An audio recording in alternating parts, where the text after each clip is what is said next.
你好，今天我们学习兴趣បាទសួស្តីថ្ងៃនេះយើងមករៀនជាមួយនឹងពាក្យថ្មីរបស់យើងបន្តទៀតបាទជាមួយនឹងពាក្យជី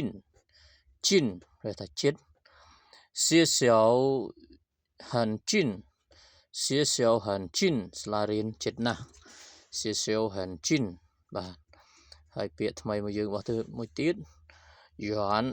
ឆ្ងាយ远ប្រែថាឆ្ងាយ公司很远公司很远